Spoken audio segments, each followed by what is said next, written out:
Buenos días, familia, buenos días. Gracias por estar ahí. Eh, Dios los bendiga. En los saludos de aquí desde Chicago, esta mañana fría. De hecho, es la primera nevada del año. No nevó mucho, así que digamos exagerado, pero sí son como 50 centímetros de nieve. Este, un poco exagerado, ¿verdad? No, no tanto, pero sí, sí nevó. Amaneció blanca el pasto y la calle. Y bueno, señal de que ya llegó el invierno. Y para mí, aquí entre nos, es la señal de que viene esa temporada que me gusta mucho, Navidad. Y no solo por el hecho, bueno, principalmente por el hecho de recordar el nacimiento de nuestro Señor Jesús, pero siempre se me hace un tiempo familiar. Cuando yo veía en México estas caricaturas o películas donde estaban alrededor de una fogata, de una chimenea más bien en la casa. Siempre se me hacía un tiempo así de calorcito, de protección, de seguridad. Y bueno, no tengo chimenea natural, pero tenemos una eléctrica que parece chimenea.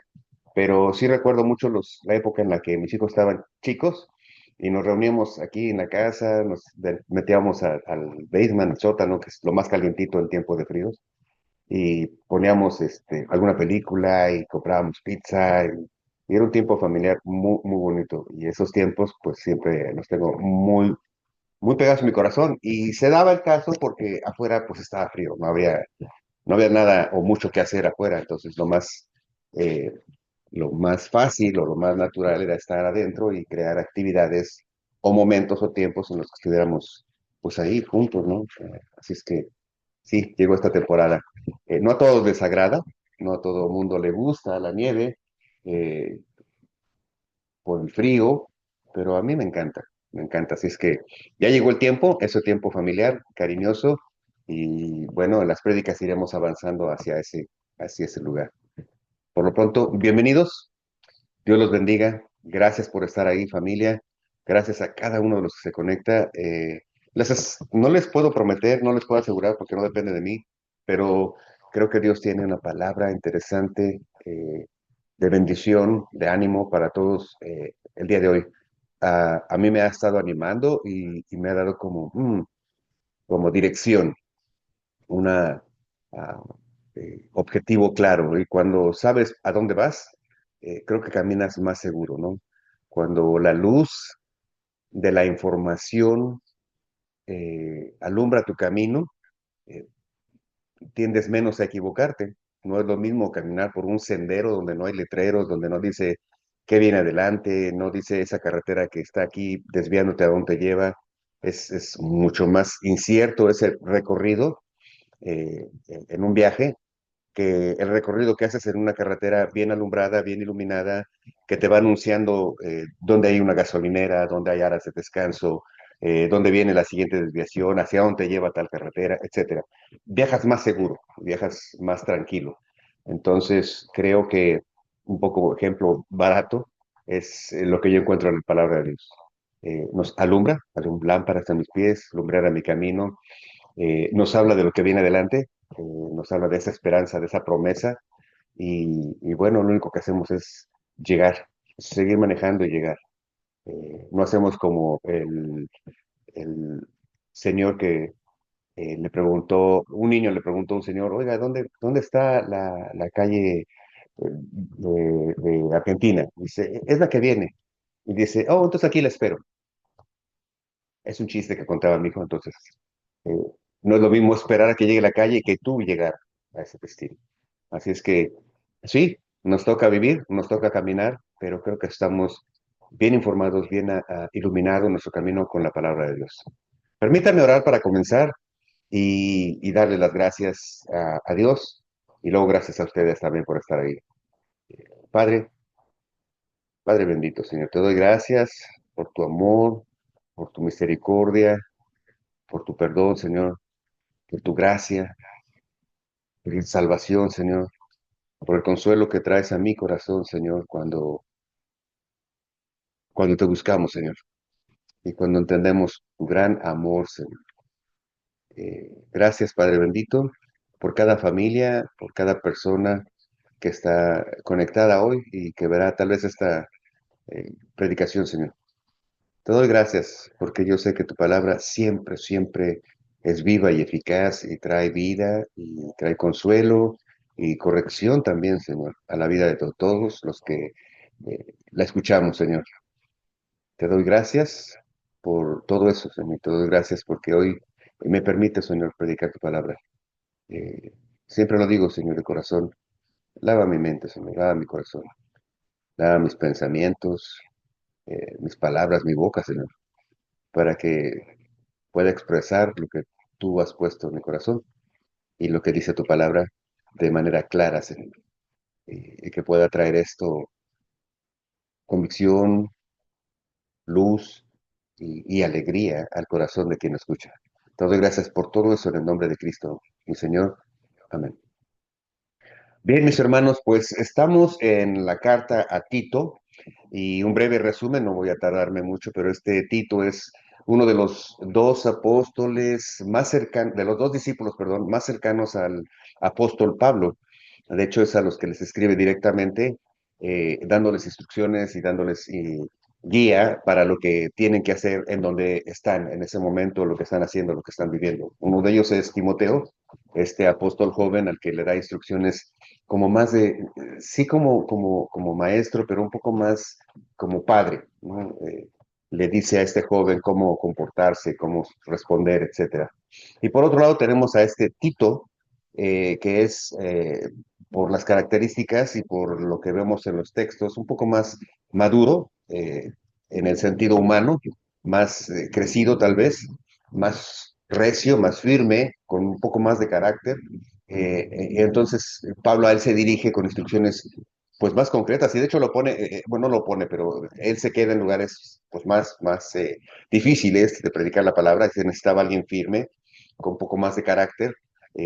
No depende de las fuerzas humanas, predicar la palabra de Dios no depende del ser humano, el hecho de que la palabra llegue al corazón de alguien no depende del ser humano, pero ayuda mucho que la persona que habla, que predique, pues por un lado esté bien informada, por otro lado, esa información haya causado un cambio en su vida y ese cambio se vea y se note, no solo palabras, sino acciones.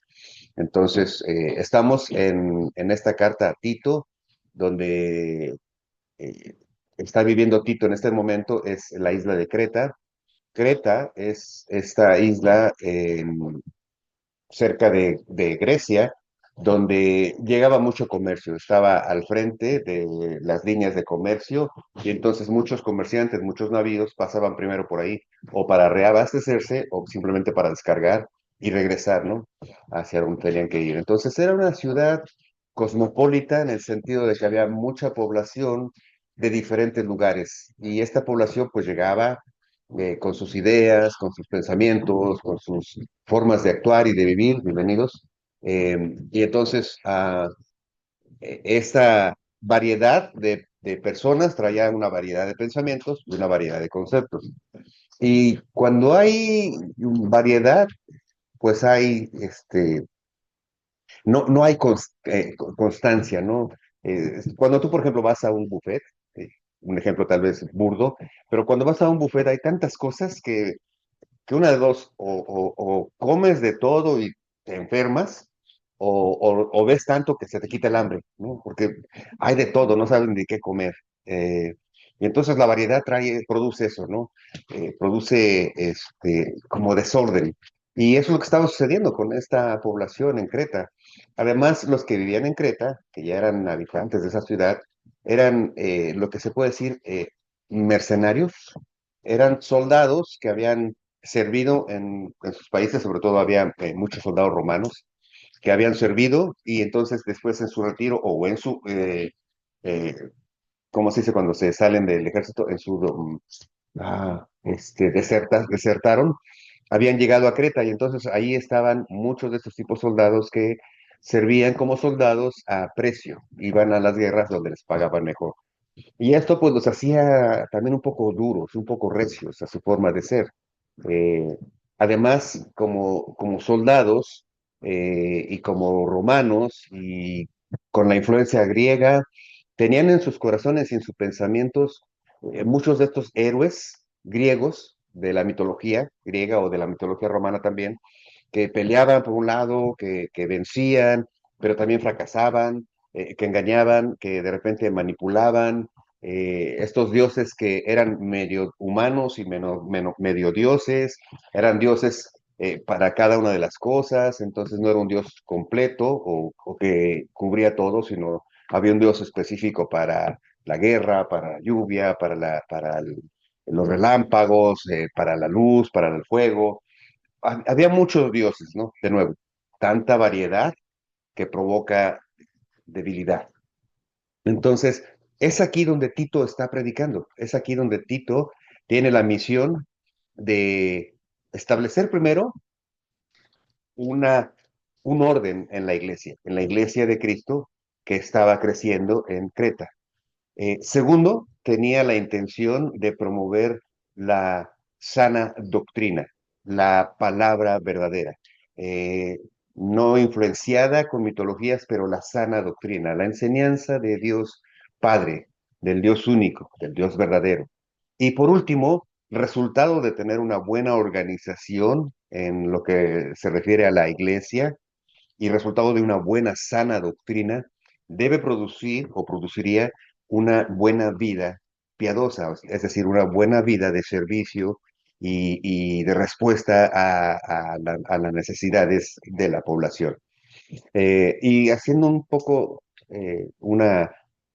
transponiendo eso a la vida familiar, creo que la carta a Tito nos puede ayudar a eso, a establecer el orden correcto que debe haber en la familia. ¿Cuál es la función del hombre, de la esposa, de la mujer, de los hijos, de las hijas? Y al establecer un buen orden, un principio de respeto y de balance, eh, fundamentado ese orden con una sana doctrina, no es que en esta iglesia los hombres tienen que vestirse así, las mujeres tienen que vestirse asado.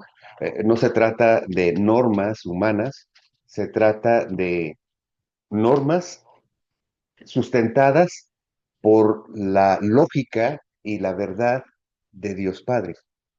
Y aquí cuando toquemos el tema, permítanme decirles que pudiera provocar cierta reacción que no nos gusta, porque tenemos una variedad actual de pensamientos, ¿no? En su momento hablaremos de cuál es la función de la mujer dentro de la iglesia, y ahí es donde dicen que la puerca torció el rabo, porque cuando hablamos de cosas que se nos han hecho tan comunes y vemos un poco, y vemos que a través de la Biblia algunas de esas cosas no son tan correctas o no son correctas, provoca ese rechazo, ¿no? Eh, lo voy a decir, pero lo voy a explicar, ¿ok? La palabra de Dios dice claramente, enseña claramente, que no hay un término para pastoras. Eh, de nuevo, ahí se los dejo porque voy a explicarlo, pero tenemos tan común el hecho de que haya pastoras que cuando alguien dice esto, viene la reacción. Eh, y, y provoca ese sentimiento de, como que aquí van a empezar con legalismo y eso. Nada más te lo dejo ahí. Dice la Biblia, o en la Biblia no encontramos argumentos o características para sustentar la función de pastora dentro de la iglesia. Cuando lleguemos a eso, voy a tratar de explicártelo. Quiero mencionar nada más para que en este momento se forme esa chispa de, espérate, espérate, si yo creía que estaba bien, yo pensaba que estaba bien.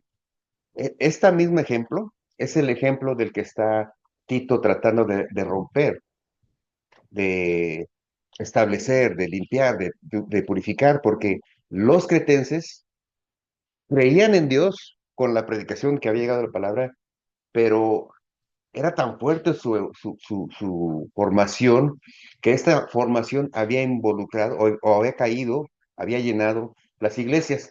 Ahora, responsabilidad de la iglesia es permanecer firme en la palabra de Dios.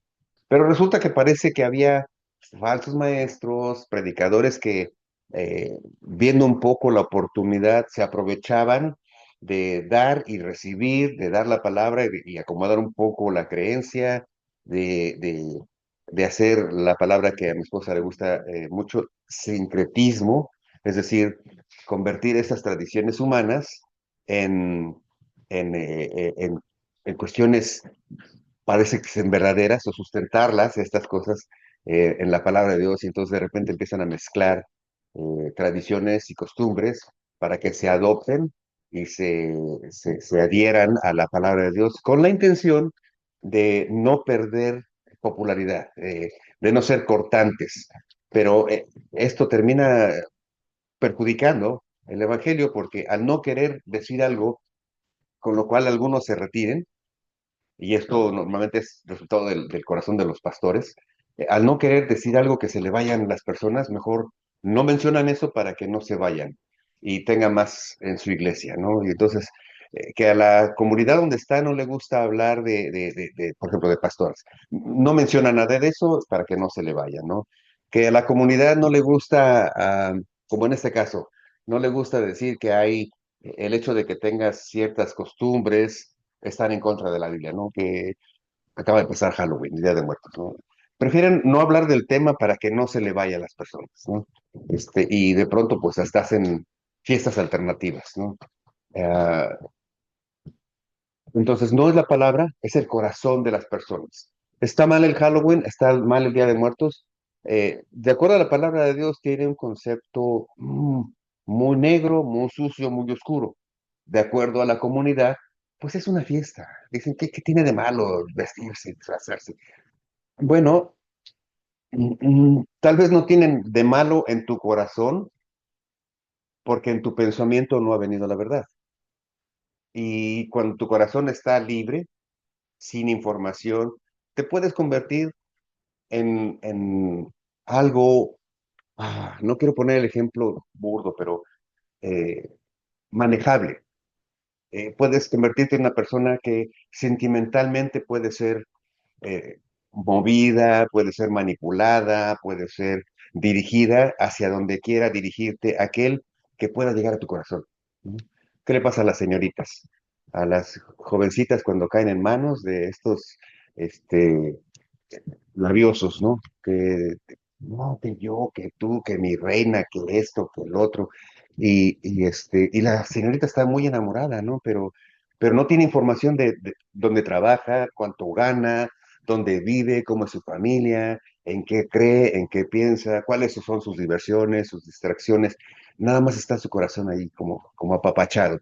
Y en ese apapacho, de repente, cuando se casan, pues resulta que cuando se dan cuenta, o sea, se informan, las cosas no son como parecen, ¿no? Entonces, es muy peligroso eh, creer sin entender. Y la prédica de hoy precisamente nos habla de eso, ¿no? Tito empieza con estos versículos en los que nos va a hablar de la esperanza viva, verdadera, y esa esperanza da calma en el corazón y como resultado nos invita a vivir de una manera piadosa. Déjenme leer de nuevo Tito a partir del capítulo 1 para retomar el punto y le voy a pedir a Dios que me guíe, porque yo de repente quisiera hablar de tantas cosas que quiero mantenerme enfocado en este tema. Te doy gracias, Señor, por tu palabra, gracias por tu bendita palabra que es fuente de dirección, fuente de verdad, alimento a nuestra alma, Señor. Tu palabra así lo dice, tu palabra es agua de vida eterna, Padre bendito, Señor. Tu palabra es el pan de vida, Señor. Y Jesús nuestro Señor dijo, no solo de pan vivirá el hombre, sino toda palabra que viene de Dios. Y esta es palabra de Dios. Te doy gracias por eso en el nombre de Cristo, el Señor. Amén. Bien, dice Tito, capítulo 1, am, Pablo, siervo de Dios y apóstol de Jesucristo, conforme a la fe de los escogidos de Dios y el conocimiento de la verdad, que es según la piedad, en la esperanza de la vida eterna, la cual Dios, que no miente, prometió desde antes del principio de los siglos, y a su debido tiempo manifestó su palabra por medio de la predicación que me fue encomendada por mandato de Dios, nuestro Salvador, a Tito, verdadero hijo en la común fe.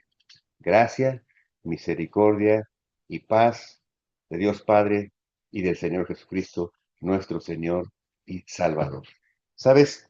Me encanta la predicación expositiva, es decir, la forma de exponer la palabra y de encontrar en la palabra respuestas al quién, cómo, cuándo, por qué, dónde, eh, exponer la palabra convierte un texto que leído así, sin exponerlo, como que está medio revuelto, porque no sé si lo entiendes a la primera.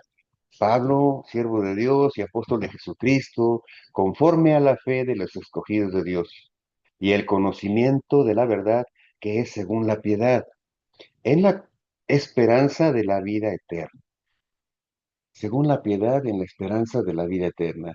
Ya expliqué el capítulo, el versículo uno y créanme, fue de gran bendición, pero el versículo uno que se une con el versículo 2 dice que eh, esta fe de los escogidos de Dios y el conocimiento de la verdad, te fijas, aquí hay dos palabras. Fe es creer en el corazón y conocimiento es entender con tu mente.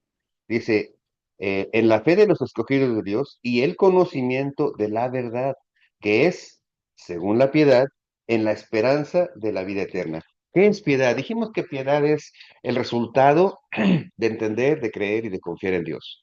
Piedad es tener compasión por el necesitado, es tener una vida piadosa, una vida como la de nuestro Señor Jesucristo, que no atesoraba para sí mismo, que no guardaba para sí, sino que servía a los demás. Y nuestro Señor Jesús dijo, no, yo no vine para ser servido, sino a servir.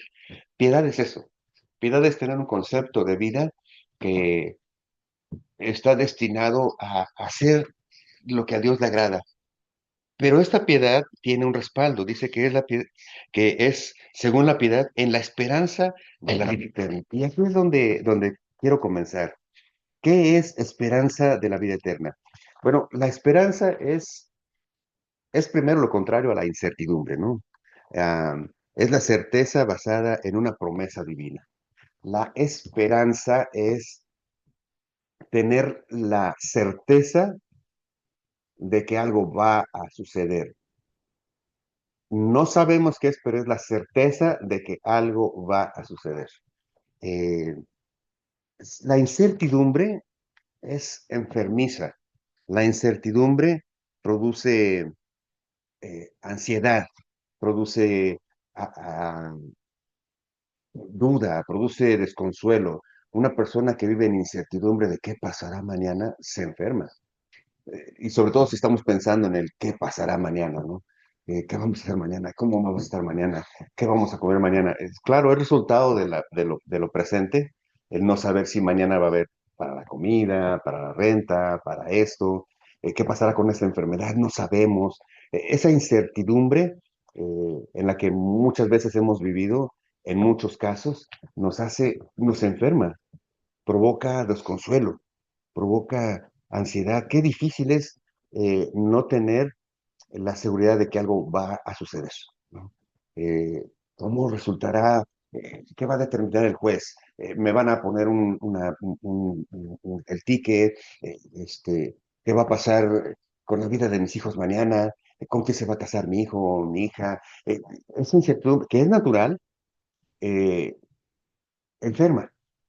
Enferma porque es una ansia que está en el corazón, ¿no? Y si salen a manejar, se van de un paseo mis hijos, les va a ir bien, ojalá que no les pase nada. No, y está la ansiedad. La incertidumbre provoca eso, provoca una enfermedad, un desánimo, una distracción muy, muy difícil. La incertidumbre es muy cruel. Es muy cruel con los ánimos, es cruel con nosotros, es cruel con tu corazón. Sin embargo, dice aquí que de acuerdo a la fe y al conocimiento de la verdad vamos a vivir una vida piadosa, una vida que está destinada a dar y no a acumular. ¿De qué depende eso? Bueno, de la esperanza de la vida eterna. La esperanza es la certeza de algo que va a suceder. Necesitamos conocer que la vida eterna es verdadera, que el cielo es real, que el infierno también es real. Que vivir una vida que agrada a Dios realmente nos lleva a un lugar eh, cerca del corazón de nuestro Señor Jesús. Nos lleva esa certeza de que después de morir hay un lugar donde va el ser humano, donde va el alma, y ese lugar, pues hay de dos sopas, un lugar de fuego eterno y un lugar de paz y de gloria. Eso es lo que dice la Biblia, ¿no? ¿Qué nos dice las personas? ¿Qué nos dice el mundo? Que los que creen, por ejemplo, en la reencarnación, no en la resurrección, porque es diferente resurrección a reencarnación. Los que creen en la reencarnación dicen que, bueno, a lo mejor vuelven a nacer y esta reencarnación les permite corregir lo malo y empezar a hacer una vida nueva, una vida mejor, ¿no? La reencarnación produce mejores personas. Yo te lo digo así. ¿Cuántos años hay de humanidad? ¿5,000, 3,000, 4,000, 10,000? No sé. Los años que quieras. Vamos a poner 5,000, ¿no? En 5,000 años que las personas hubieran reencarnado, vamos a pensar, y dicen supuestamente esta filosofía que cada vez que reencarnas es una oportunidad para corregir tus errores. Pues digo, ¿cuántas veces habrá reencarnado una persona para corregir sus errores? Si fuera cierto, seríamos una súper, súper, súper civilización, ¿no? Pero la verdad es que dicen que nadie aprende en cabeza ajena, ¿no? Nadie aprende en cabeza ajena. Está bien, es verdadero. No aprendo por los errores de mi hermano o de mi hermana, pero aprendo de mis errores.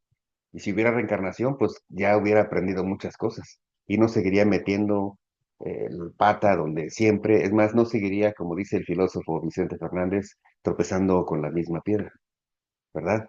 Porque yo hubiera aprendido. Entonces, reencarnación eh, no te da certidumbre, ¿no? Porque ¿en qué vas a reencarnar? Hay quienes dicen que reencarnan también en animales, ¿no? Entonces, pues ojalá no me toque reencarnar en un marranito, porque digo, imagínate, de por sí estoy gordo y luego no, estoy gordo, no sé, ok. O que toque reencarnar en un insecto, en un gusano, no, no, no. Eh, ¿Y qué te toca? Esa forma de incertidumbre de qué hay mañana, o los que dicen, el infierno es aquí, realmente después de la muerte no hay nada. Pues viven como si después de la muerte no hay nada, y como después de la muerte no hay nada, según ellos, no hay juicio, pues viven como quieren esta vida, ¿no? Y terminan haciendo de sus vidas un caos, y ese caos invade alrededor. Y esa invasión de caos ha provocado esta sociedad de caos en la que estamos viviendo. Pero el conocimiento, vivir una vida piadosa es resultado de conocer la verdad de la esperanza viva. Ahora, ¿de dónde viene esta esperanza? Bueno, esta esperanza, esta certeza de que hay un cielo y esta certeza de que hay un infierno como castigo, viene de quien nunca mintió, porque dice aquí, en la esperanza de la vida eterna, la cual Dios, que no miente, prometió desde antes del principio de los siglos. En primera de Juan, el apóstol Juan, primera de Juan 2:25, está repitiendo las palabras de nuestro Señor Jesús. Dice, y esta es la promesa que Él nos hizo. Esta es la promesa que Él nos hizo, la vida eterna. Jesús nos prometió la vida eterna. Y es donde para que esta esperanza sea verdadera y sea firme en tu corazón, tenemos que seguir leyendo, porque dice la cual Dios que no miente, prometió. Dios que no miente. Am, antes de hablarte de esta esperanza, en este mismo evangelio, o en esta misma carta, en Tito capítulo 2 versículos 11, 12 y 13, Pablo habla de esta esperanza, Pablo habla de esta vida eh, que por gracia nos es dado de parte de Dios, o sea, este regalo de vida eterna que es dado por gracia. Y la habla en tres tiempos, pasado, presente y futuros.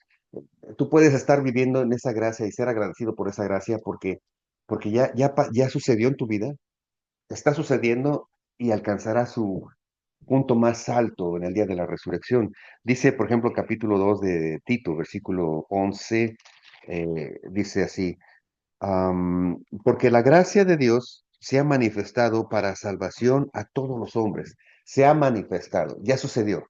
La gracia de Dios se ha manifestado para salvación a todos los hombres. Versículo 12, enseñándonos que, renunciando a la impiedad y a los deseos mundanos, vivamos en este siglo sobria, justa y piadosamente. La palabra empezando dice enseñándonos. No dice que nos enseñará o que nos enseñó, dice enseñándonos. Conocer la palabra de Dios no es que un día leíste la Biblia y ya me la sé. No es que un día leíste la carta del Evangelio de Juan y ya te lo sabes. ¿Sabes?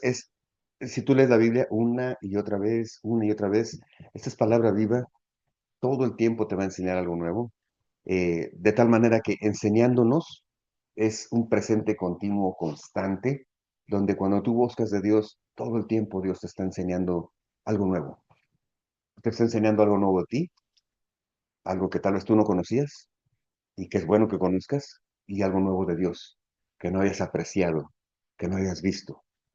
Este conocimiento de Dios y este conocimiento de ti mismo a través de la palabra va creando en ti una esperanza de que si es promesa de Dios, yo quiero tener esa vida eterna que Él me prometió. Y ahorita vamos a ver por qué es importante entender que Él no miente. El versículo 13 dice, aguardando la esperanza bienaventurada y la manifestación gloriosa de nuestro Señor, de nuestro gran Dios y Salvador Jesucristo. La gracia ya se manifestó, fuiste perdonado cuando tú viniste al conocimiento y cuando viniste y reconociste que Jesucristo es Hijo de Dios, que entregó su vida y que murió por tus pecados y resucitó para darnos esperanza de vida eterna. Está enseñándote constantemente quién eres tú, quién es Él, y cuando aprendes quién eres tú y quién es Él, te das cuenta que no hay forma de que tú hagas algo que pueda impresionar a Dios y lo único que puedes hacer es agradecer lo que Dios hizo por ti.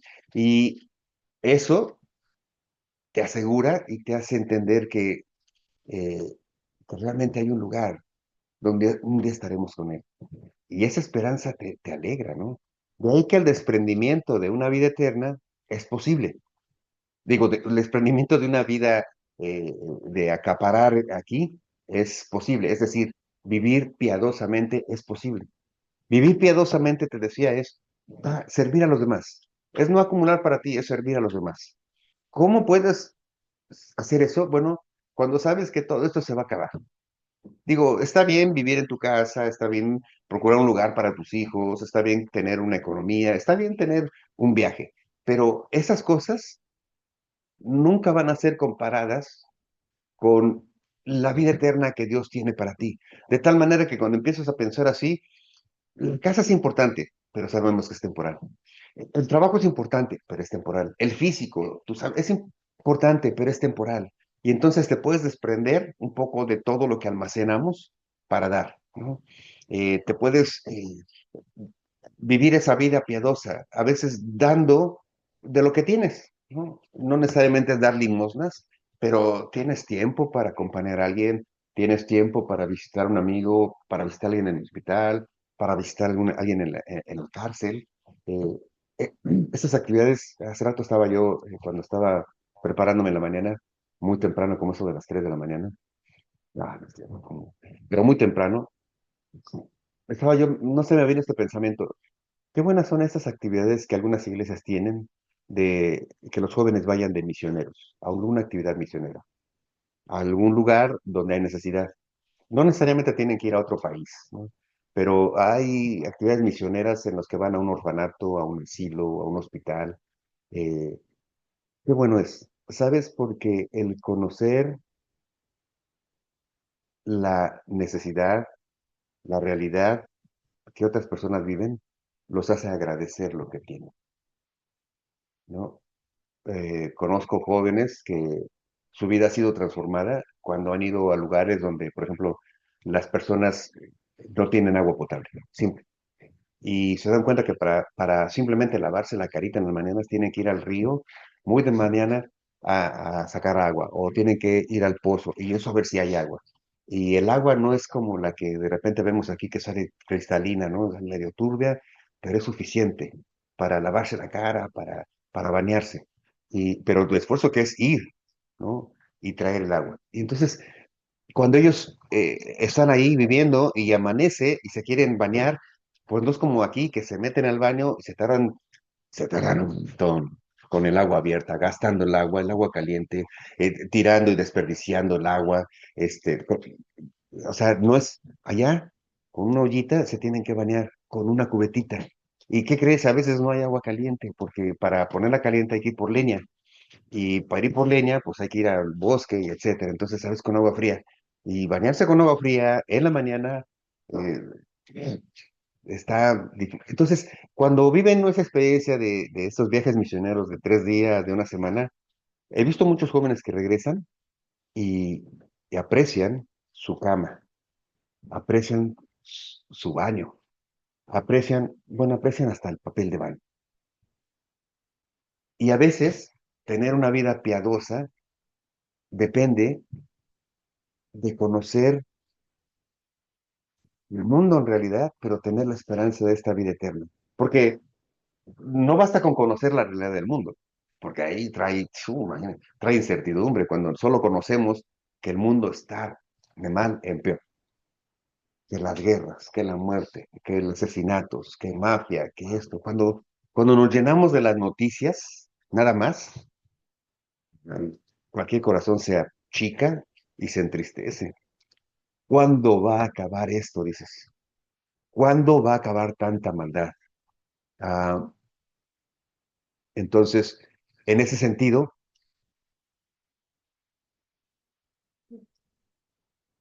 ¿no? Bueno, ¿podrás saber aquella? En ese sentido,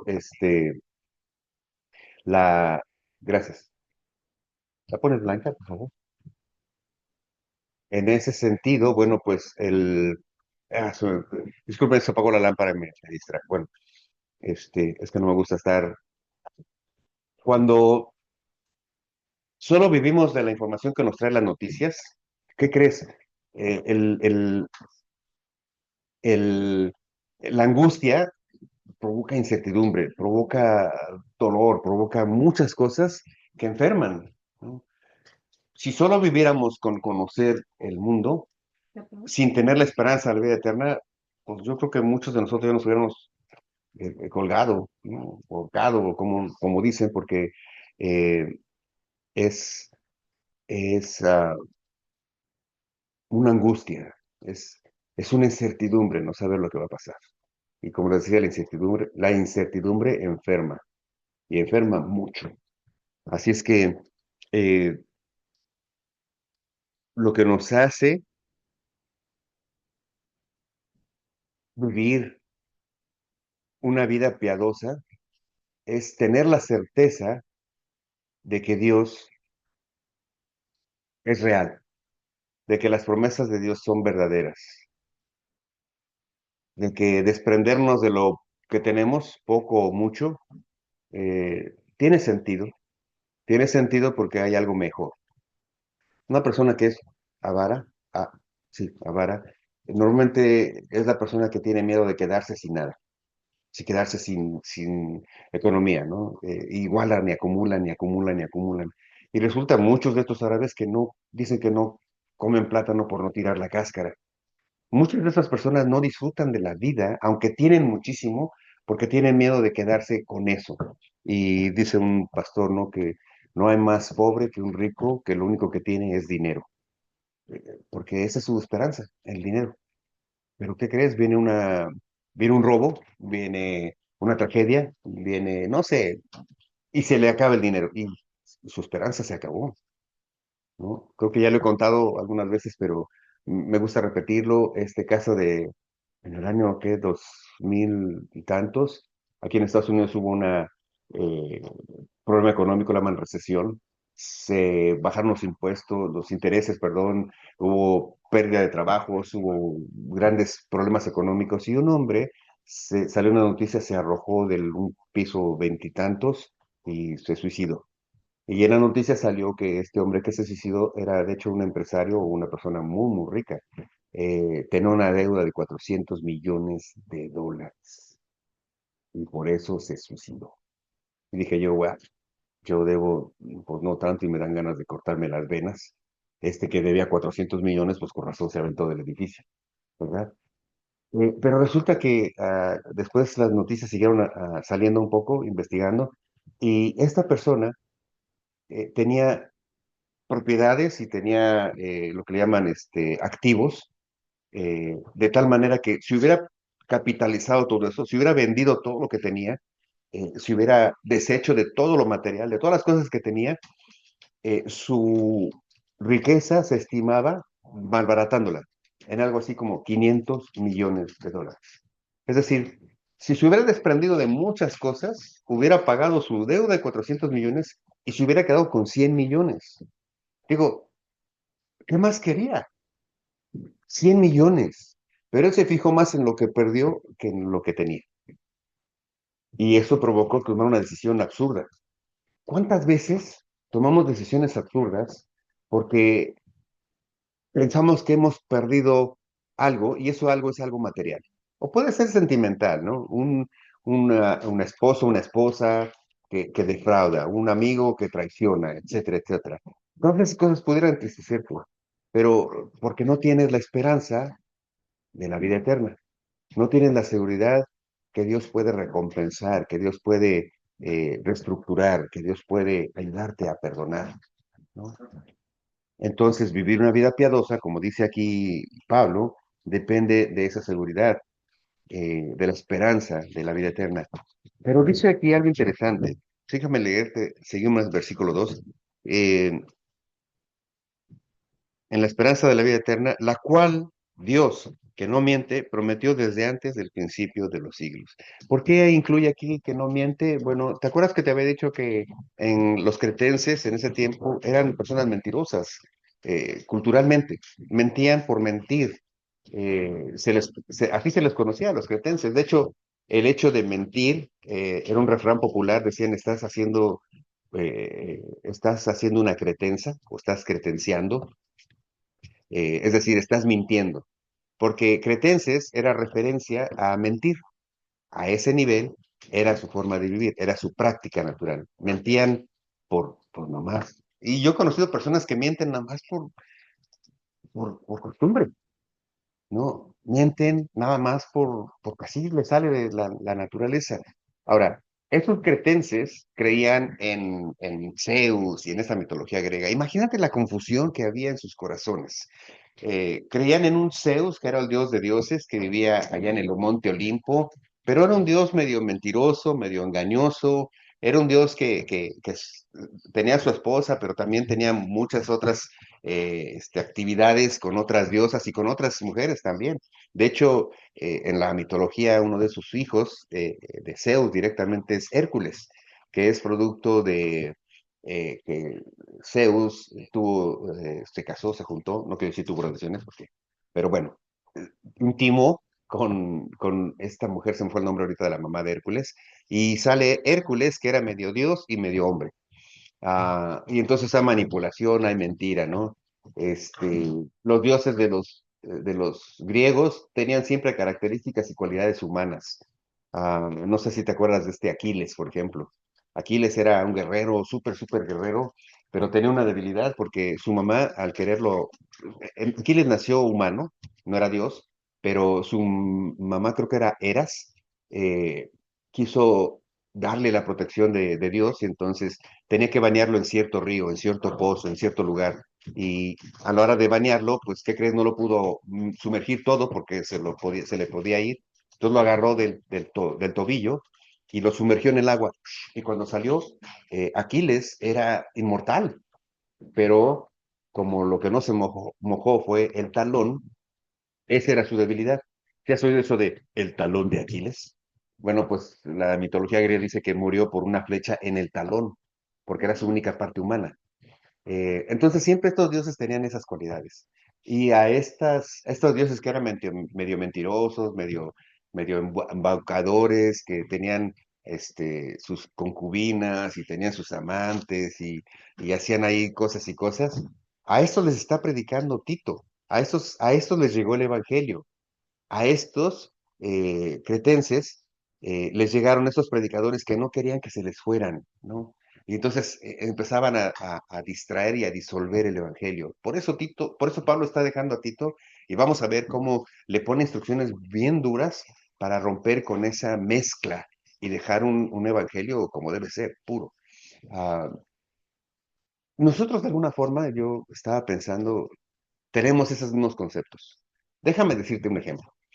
¿Quién no sabe que los traficantes, ¿cómo dicen? Adoran o alaban o veneran a un santo que se llama, no me acuerdo ni cómo se llama el santo pero es un santo que es el santo de los ladrones o el santo de los traficantes. O sea, han elevado a una persona a nivel de santidad que además los puede cuidar y proteger en sus tranzas, en sus tráficos. Digo, rápido, ¿no es un poco eso? Un poco tener pensamientos que las deidades pueden hacer, pueden estar del lado equivocado y además bendecir. ¿Qué mujer, por ejemplo, no ha puesto a San Juan de cabeza para conseguir novio? ¿No? Mm, sí. Perdón. Jesús Malverde, ese, ándale, gracias, gracias por la información. Jesús Malverde, este santo que los cuida a los narcotraficantes, pero también te decía, las mujeres cuántas veces no han puesto a San Juan de cabeza para buscar novio, ¿no? Eh, o sea, sí lo han puesto, porque no es San Juan, ¿viste? Cómo descubrí rápido que ya lo han usado. San Antonio, no es San Juan. Leyeron en la trampa. O sea, ponen a un santo en el trabajo de andarles buscando un novio. En fin. Y de ahí pudiéramos hablar de muchos santos, de muchas imágenes que no quiero hablar, no para que no se me vayan, sino para no distraernos, ¿no? Pero hemos creado imágenes, santos a los que se veneran por ciertas cosas, ¿no? Y pues muchas de esas es resultado de que los predicadores se encargaron de no hablar mal para que no se les fueran. Discúlpenme, eh, la Virgen María, por ejemplo, es Madre de Dios, es una jovencita que de acuerdo a la Biblia era santa, digna en el sentido de honorable y que fue escogida por Dios, por una razón. Esta mujer fue escogida para dar a luz de forma carnal a Dios, a Jesucristo hecho hombre. Tiene un gran valor. La María de la Biblia es alguien a quien admiramos por su enseñanza, por su dedicación. Pero cuando vinieron a evangelizar, resulta que en México, por ejemplo, había un monte, un cerrito, donde se veneraba a la madre de Popocatépetl, sí. Y entonces esta diosa era venerada en ese cerrito, y en ese cerrito fue donde se apareció la Virgen.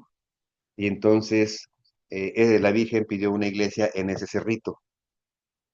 Todos los pobladores que adoraban a esta Virgen, a esta imagen, a esta deidad, se convirtieron al cristianismo al trasponer la adoración a esta imagen, a esta diosa, y se convirtió en la Virgen María. Y bueno, pues a la Virgen María se le atribuyeron todas las cualidades y características de esta diosa.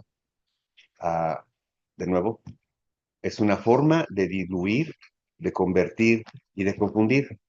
Pablo dice aquí que es la sana doctrina. Y dice además que Dios no miente. Eh, ¿Cómo sabemos que Dios no miente? ¿O por qué decimos que Dios no miente? Bueno, decía el pastor Guillermo Tropilo, que es alguien al que de repente sigo en sus prédicas, dice, siempre he tenido ganas de predicar, de hacer sí, una prédica acerca de las cosas que Dios no puede hacer. Y bueno, si sabemos que Dios es todopoderoso, que hay cosas que eso de que Dios no puede hacer ciertas cosas está fuera de cuestión. Pero el análisis que hace este pastor me gustó. Por ejemplo, dice, ¿tú sabes que tú has visto algo que Dios nunca ha visto? ¿Tú sabías que el hombre ha visto algo que Dios nunca ha visto? Dije yo, bueno, todos hemos visto a nuestro semejante, ¿verdad? Resulta que Dios nunca ha visto su semejante, pero es único. No hay otro como Él. Dios es Dios verdadero. Entonces Dios no puede ver a un semejante y tú sí puedes ver a un semejante. Tú puedes mentir, Dios no puede mentir. Dios no puede mentir porque su esencia es justicia, su esencia es santidad, su esencia es la verdad. Él no puede ir contra su esencia misma. Él no puede mentir porque Dios es santo, justo y verdadero. Por eso es importante esta frase que dice aquí Pablo, esta gracia que nos es dada por Dios, quien no miente, dice el versículo 2, eh, prometió desde antes del principio de los siglos. Dios no miente, no es como tus dioses, no es como tus imágenes, no es como... Dios no miente. A Dios no lo puedes comprar, a Dios no lo puedes manipular, a Dios no lo puedes, eh, eh, ¿cómo es esto? Darle una mordida para que haga algo por ti. Es más, a Dios con tus obras no los puedes impresionar. ¿Quién puede impresionar a Dios por sus obras? Nadie. Nadie porque el hombre tiene en su esencia el pecado. Y eso lo inclina a fallar grande, a fallar poco, a fallar menos, a fallar más, pero nadie puede vivir una vida desde que nace hasta que muere totalmente sin pecado. Por lo tanto, nadie puede impresionar a Dios. Nadie. Ni tu abuelita que vivió bonito, ni, ni tu mamá, ni tu papá. Discúlpame, todos hemos pecado. En todos reside la tendencia al pecado. Por eso nadie puede impresionar a Dios. Pero Dios no miente. Dios es justo y es eterno. Y Él prometió la vida eterna. Él nos prometió eso. Dice la Biblia en Números, Dios no es hombre para que mienta, ni hijo de hombre para que se arrepienta. Él dijo, y no lo hará. Él habló y no lo ejecutará. Si Dios dice algo, se va a cumplir. Si Jesús nuestro Señor nos prometió la vida eterna, Él mismo lo dijo. Voy pues a preparar lugar para todos ustedes. Si no fuera así, yo se los hubiera dicho. O sea, Dios no está jugando ni está buscando decirte algo que te agrade para ganar adeptos. Por favor. Dice que prometió esto desde antes del principio, la salvación eterna. Él, todas las cosas están hechas en su momento, en el tiempo preciso de Dios. Los tiempos de Dios son exactos y precisos. La palabra de Dios dice que sus caminos son más altos que nuestros caminos y sus pensamientos más altos que nuestros pensamientos. L- el proyecto de Dios es mucho mejor que el tuyo. El plan de Dios para tu vida es mucho mejor que el tuyo. ¿Crees eso? ¿Qué es la pregunta? ¿Crees que Dios es perfecto, santo y justo? Que Él no miente, que sus deseos, sus promesas para ti son de bien y no de mal, eh, sus proyectos son justos, su tiempo es perfecto. ¿Crees esas cosas? Entonces puedes confiar en Dios y puedes vivir una vida piadosa, despegada de lo que el mundo trae, de lo que te cansa, preocupándote por las cosas que no puedes resolver, por las cosas que no puedes controlar, la salud, el día de mañana. Tú no puedes controlar ni a tus hijos, ni a tu esposa, ni a tu esposo. Tú no puedes estar con ellos todo el tiempo. Tú no eres omnipresente. Tú no puedes estar con tu hijo, con tu hija, con tu esposo, con tu esposa todo el día, todo el tiempo, en todo momento. ¿Por qué? No puedes. Entonces, lo que te resta es confiar en que Dios está cuidando su corazón, está cuidando su pensamiento, está cuidando sus acciones. ¿Y cómo estás segura? Bueno, porque has estado predicándoles, les has estado compartiendo la verdad, les estás hablando de Dios. ¿Cómo puedes tener tranquilidad? Bueno, porque tú vives una vida confiada en el Señor. Y entonces puedes descansar que tu hija, tu hijo van a caminar por las calles, van a ir a la escuela, van a tener amistades en las que Dios va a estar presente. Y no es que Dios va a estar ahí como un ángel o como una luz, va a estar presente en su corazón y en su pensamiento. Porque cuando tú les has hablado de las malas compañías, de lo que es robar, de lo que es mentir, de lo que es usar drogas, que el cuerpo de ellos es templo de Dios, que no lo contaminen, cuando has hablado con ellos acerca de cómo el diablo vino y engañó y cómo el diablo es astuto para engañar y para mentir, eh, tú puedes estar segura que Dios está en su corazón y en su mente y no van a tomar malas decisiones. Cuando tú le confías a tu esposa o a tu esposo a tu esposa, le hablas constantemente del amor de Dios y le confiesas ese amor, el corazón de ella o el corazón de él va a estar tranquilo, seguro. Por lo tanto, no tienes que andar con angustias de con quién salió, con dónde andó, por qué llegó tarde, a dónde fue, a dónde anda. Esas cosas surgen cuando, cuando Dios no está presente. Cuando Dios está presente en tu corazón y el otro o la otra anda posiblemente mal, tú puedes estar tranquilo, tranquila, de que en su momento Dios va a hacer cuentas. No es que Dios lo va a eliminar o a iluminar o a eliminar, eh, pero tú estás orándole a Dios y estás viviendo una vida que va a deslumbrar la vida pecaminosa de alguien más. Cuando tú predicas con tus acciones, provocas realmente cambios. Cuando tú a tus familiares o a tus amigos les predicas con tus acciones, provocas cambios. ¿Sabes? El culpable de que yo esté predicando ahora empezó hace como 35 años y fue un amigo con el que yo, no que parrandeaba, pero bueno, estábamos jóvenes y andábamos ahí medio portándonos mal, ¿no? Y que yo lo admiraba porque, pues, mira, en ese tiempo íbamos a las fiestas y en cada fiesta que íbamos él salía con novia. Y pues decía yo, ¿cómo le haces? ¿Cómo le haces? ¿Qué dices? ¿No? Y andaba siempre así muy, muy alegre, muy noviero, decíamos, ¿no?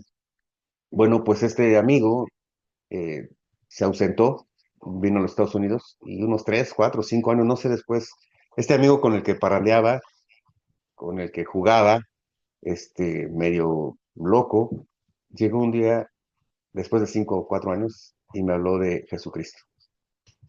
Y la verdad es que me pareció absurdo, me chocó así el verlo, el oírlo, conociéndolo como lo conocía, que me hablara de Jesucristo, que me hablara de Dios, que me regalara una Biblia. Fue, fue agridulce, fue una sensación muy extraña, pero él se abocó a que yo conociera de Jesucristo, a que yo conociera al Dios verdadero. Y si bien mi conversión no llegó tan pronto, eh, él fue el que me habló de que Dios es algo totalmente diferente a la sociología, a la ideología, a la filosofía que supuestamente conocíamos y teníamos. Dios era mucho más que mis pensamientos, mucho más que mis creencias. Y al conocerlo, pues me ha hecho vivir de una manera diferente, no santa. No estoy diciendo que yo soy perfecto, estoy diciendo que soy consciente de que Dios es real. Y cuando me he portado mal, uy, el dolor de que Dios es real. Cuando he tenido buenas cosas, también le doy gracias a Dios. Y le doy gracias a Dios porque me permite, por ejemplo, hoy predicarles y compartirles el amor de Dios a ustedes. Versículo 3 dice, y a su debido tiempo manifestó su palabra por medio de la predicación que me fue encomendada por mandato de Dios nuestro Señor. A su debido tiempo. Eh, Dios es perfecto. A su debido tiempo Dios te va a dar la oportunidad de compartir la palabra de Dios. Lo único que tienes que hacer, pues, es estar preparado y preparada. No puedes simplemente leer la Biblia, no la vas a entender.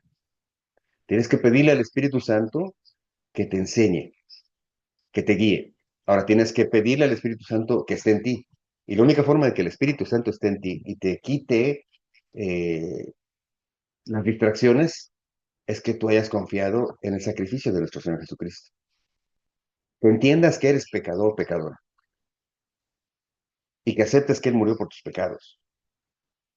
Que puedas dejar de ser tú vanidoso, pensando que puedes hacer las cosas bien por tus propias fuerzas y por tus propias cuentas, incluso una obra de caridad por tus propias fuerzas está mal, no, no sale, ¿no? Cuando abres, Las personas hacen obras de caridad pensando en verse bien. Estas obras normalmente producen mucho más dolor. Hay una película mexicana que se llama Fe, Esperanza y Caridad. eh, la- una de las actrices es, bueno, Sara García, ¿no? Fíjate, Sara García representa o hace, actúa el papel de una mujer ya de edad que se sentía santa, se sentía buena en sus propias ideas y entonces iba a la iglesia todos los, si no todos los días, por lo menos todos los domingos. Uno de esos domingos ella sale con su chofer porque tiene economía, tiene dinero y le pide que pase por un barrio pobre, ¿no? Porque quiere darle un poco a los pobres, porque ella es muy buena. Entonces llega a donde están unos jóvenes, unos niños jugando, y saca unas monedas y les dice, niños, y avienta las monedas hacia el piso. Entonces, pues todos los niños que están jugando fútbol, que es un barrio pobre, pues corren y empiezan a agarrar las monedas. Eh, y un niño agarra una moneda que el otro le iba a agarrar y que entonces no es mía, yo la vi primero, quita, y, pum, pum, y empiezan a pelearse los niños, los jóvenes, los niños y se empiezan a pelear y ella dice, oh, no, no, no, no hagan eso, no hagan eso. Y le dice al chofer, vámonos, no quiero ver esto. O sea, creía que estaba haciendo una obra buena porque eso la hacía ser más buena. Y cuando vio la tragedia, prefirió no verlo y se fue. Y si ves la película después, ves que lo que ocasionó esa pequeña pelea de dos niños trajo una desgracia entre los papás. Una pelea, uno de ellos muere, etcétera, etcétera, etcétera. Y fe, esperanza y caridad, cuando no está sustentada por lo que Dios ha puesto en tu corazón. Ah, así es que eh, predicar la palabra, como dice aquí, eh, la predicación dice, a su debido tiempo se manifestó Él, manifestó su palabra por medio de la predicación que me fue encomendada por mandato de Dios, que me fue encomendada por mandato de Dios. No es que tú sales a predicar, es que Dios pone en tu corazón lo que has de decir y lo que has de predicar. Yo conozco muchas personas que estudian para pastores y créeme, eh, que yo llegué a estar ahí o a preguntarme, ¿qué están haciendo aquí? Digo, no estoy criticando a todos, pero sí algunos decía yo, ¿qué creen? O sea, el pastorado es como, para algunos era como una carrera. Voy a estudiar para pastor, como voy a estudiar para ingeniero o para contador. Una forma de vida, una forma de obtener su ganancia. Y decía yo, ¿qué clase de, bueno, en ese momento no decía, pero ahora digo, ¿qué clase de pastores son así? ¿O qué clase de pastores surgen cuando en su corazón está pensar que pueden ir y hablar lo que ni siquiera están viviendo? Aquí dice que la prédica de la palabra me fue encomendada por mandato de Dios nuestro Señor Jesucristo. No te quiero decir que te pase como a Pablo, que te caigas del caballo o que te caigas por una luz, pero cuando tú buscas honestamente de Dios, que sabes que es su palabra, que no es la tuya, que sabes que es su sabiduría, no la tuya, y que ese conocimiento lo pones en práctica y que estás viviendo una vida que agrada a Dios, una vida piadosa, entonces Dios te va a decir en qué momento le vas a decir a alguien, le vas a predicar. Fíjate que la palabra prédica que se utiliza aquí es la palabra en griego kerux. Y kerux se traduce como trompeta, como mensajero. Es decir, lo único que haces como predicador, o cuando vas y predicas la palabra, es, eres un silbato, eres alguien que anuncia lo que Dios está diciendo. No es lo que tú dices, simplemente eres un mensajero de lo que Dios está diciendo. Eso es lo que dice aquí. Predicar es eso. Y Y es necesario que haya predicadores, es necesario que salgas y prediques, es necesario, se necesita. El mundo necesita escuchar de la palabra de Dios. Así como mi amigo hoy me habló, no tuvo que ser un pastor ni nada, fue simplemente alguien que en su corazón pensó que yo necesitaba esa esperanza de que algún día estaría mejor. Y dice en Romanos, el apóstol Pablo, Romanos 10, 14 al 15, ¿cómo puedes invocarán a aquel en quien no han creído? ¿Y cómo creerán en aquel de quien no han oído? ¿Y cómo oirán sin haber quien les predique? ¿Y cómo predicarán si no fueran enviados? Como está escrito, Cuán hermosos son los pies de los que anuncian la paz, de los que anuncian las buenas nuevas. Cuán hermosos son los pies, bien recibidos. Ah, Dios va a ponerte en tu corazón cuando debas predicar, pero acuérdate, tienes que entender, tienes que creer y tienes que vivir para que cuando prediques, cuando impartas, tenga efecto, tenga efecto. Y no tenga el efecto que tú deseas, sino el efecto que Dios quiere. Así es que con eso quiero terminar. Ah, Pablo se despide en el capítulo, bueno, no se despide, pero le da las gracias a Tito y le dice el verdadero hijo en la común fe. Y le dice tres cosas que Tito entendía y que Pablo siempre, siempre recordaba a todos. Gracia, misericordia y paz de Dios Padre y del Señor Jesucristo, nuestro Salvador. ¿Te has preguntado qué es gracia? ¿Qué es misericordia? ¿Qué es vivir en paz? Yo tengo algunas preguntas que las voy a dejar por escrito y me gustaría que analizaras esta, sea tu aplicación de esto que estoy diciendo. Cuando Dios dice que no, Biblia dice que no miente, ¿realmente has creído? La pregunta sería, estoy viviendo con la esperanza activa de la vida eterna o estoy viviendo como si el mundo entero se acabara hoy mismo, como si todo acabara sin sentido? Estoy viviendo con la esperanza activa de la vida eterna. Si tienes esperanza de la vida eterna, mueve tu corazón a vivir de otra forma, de una forma menos desinteresada. Eh, Valoro o comparto la predicación de la palabra. Reconozco que esta es una orden divina. O sea, el predicar la palabra es una orden. ¿Has leído Mateo versículo 28, donde Dios le dice, toda potestad me es dada, vayan y prediquen el Evangelio a toda lengua, pueblo y nación? Es un mandato de nuestro Señor Jesús. No les dijo aquí quédense, no, les dijo vayan, ¿qué hacen aquí? Vayan y prediquen las buenas nuevas. ¿Estás haciendo eso? Y por último, ¿estás sembrando en otros fe? ¿Estás recordando que la gracia, la misericordia y la paz provienen únicamente de Dios? Analiza las preguntas, háztelas tú mismo, la que quieras, y empieza a pensar cómo estás viviendo, cómo estás sintiendo y cómo estás entendiendo la palabra de Dios. Yo los espero la semana que entra, porque Tito va a empezarnos a hablar de cómo debe estar estructurada una iglesia y vamos a poner eso en contexto familiar, cómo está estructurada, cómo debe estar estructurada un hogar cristiano y vamos a aprender mucho. Por lo pronto, gracias, Padre bonito. Gracias porque el conocimiento de tu palabra, Señor, es eso, es poner atención. Si yo trajera una predicación que no fuera tu palabra, tendría que ser un gran payaso o un gran merolico o un gran orador. Y no soy eso, Señor. Simplemente soy alguien que quiero compartir lo que tú me has enseñado, lo que tu palabra me ha revelado. Quiero compartir, Señor, que a través de mis errores he aprendido a amarte, Señor. Y no digo que todos pasen por errores, pero qué doloroso es aprender de las caídas. Qué doloroso. Pero mis hermanos, Dios es fiel, siempre fiel. Él te ama tanto.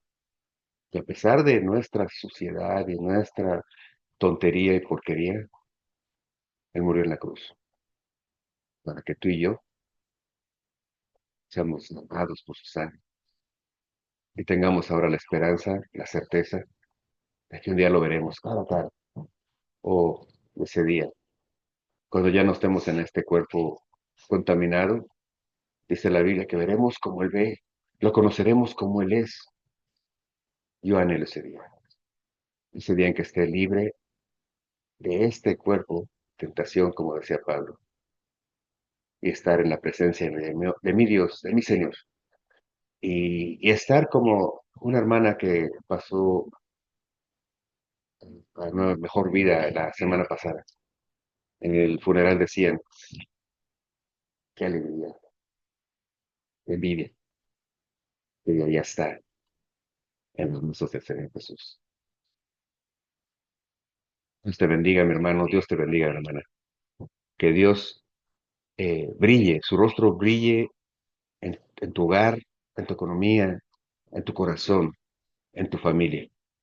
Que Dios alumbre, Señor, el corazón, la vida y el camino de tu esposa, de tus hijos, de tu esposo. Lo pedimos en el nombre de Cristo, nuestro Señor. Amén. Nos vemos la semana que entra, si Dios lo permite, mis hermanos. Bye.